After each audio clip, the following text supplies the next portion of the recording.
Professor Emirates Sirajul Chowdhury উনি বলেছেন যে 5ই আগস্টে কোনো বিপ্লব হয়নি, বিপ্লব অনেক অনেক বড় জিনিস।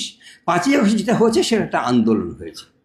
এতটা নিচু করে এই বিপ্লবকে, এই আন্দোলনকে দেখার কোনো সুযোগ নাই। বিপ্লব কাকে বলে, আন্দোলন কাকে বলে, অভ্যুত্থান কাকে বলে আপনারা সকলেই জানেন। তারপর আমি মনে করিয়ে দিচ্ছি, সরকার পরিবর্তনের 3টে পদ্ধতি, দুটো পদ্ধতি, নিয়মিত অনিয়মিত। যদি নিয়মিত পদ্ধতি হয় সেটা আপনারা জানেন, নির্বাচন হবে, সরকার পরিবর্তন হবে। অনিয়মিত পদ্ধতিতে 3ভাবে সরকার পরিবর্তন হতে পারে।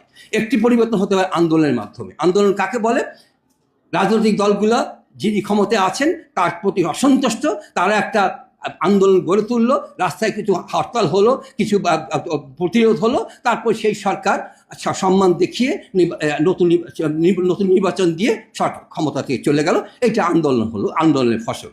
আরেকটা হলো অভ্যুত্থান। অভ্যুত্থান কীভাবে হতে পারে, দুভাবে হতে পারে। একটা হলো সামরিক অভ্যুত্থান, আর একটা জনগণের অভ্যুত্থান। জনগণ মিলে রাস্তায় আন্দোলন করলো, সরকার সেই আন্দোলনকে সম্মান দেখিয়ে পদত্যাগ করলো, নতুন নির্বাচন হলো, এবং তারপর আপনার নতুন নির্বাচনে সরকার পরিবর্তন হলো। এটা হলো 2 নম্বর আন্দোলন। আর 3 নম্বর যেটা, সেটা হলো বিপ্লব। সেই বিপ্লবটা কিন্তু সাধারণ বিষয় নয়। 100 বছরেও সেই বিপ্লব কিন্তু একবার সংগঠিত হয় না।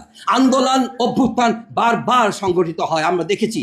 আমরা পাকিস্তান আমল থেকে দেখছি আন্দোলন হচ্ছে, অভ্যুত্থান হচ্ছে, সরকার পরিবর্তন হচ্ছে, কিন্তু বিপ্লব হতে কিন্তু আমরা দেখি নাই। 90-এ কিন্তু অভ্যুত্থান ছিল, সেটা বিপ্লব ছিল না। কিন্তু 24 এটা হচ্ছে বিপ্লব। বিপ্লবটা কি? বিপ্লব হচ্ছে এমন একটা বিষয় যে স্বৈরাচার একটা সরকারের বিরুদ্ধে সমগ্র জাতি, রাজনৈতিক দল নয়, সমগ্র জাতির সন্তানরা তারা রাস্তায় নেমে আসে, এবং সেই আন্দোলনকে দমন করবার জন্য মারণাস্ত্র দিয়ে সরকার এমনভাবে রক্তপাত করে যেন যা সমগ্র জাতিকে ধ্বংস করে দেবে। কিন্তু তারপরে সেই সরকার সেই দমন পীড়নে সফল না হয়ে কি হয়, নিজের জীবন বাঁচানোর জন্য দেশ থেকে পালিয়ে যায়। ওইটাকে বলে বিপ্লব। আমাদের এই 3 নম্বর যে বিষয়টি, এটা কি সংগঠিত হয়নি বাংলাদেশে? প্রধানমন্ত্রী নয়, প্রধান বিচারপতি পালিয়ে গেছেন, এমনকি প্রধান মসজিদের খতিব তিনিও পালিয়ে গেছেন। তাহলে বিপ্লব কাকে বলে? এরপরে আর বিপ্লব, প্রফেসর সিরাজুল ইসলামের প্রতি আমার পূর্ণ শ্রদ্ধাকে আমি বলতে চাই, এটা কি বিরাট বিষয় নয়?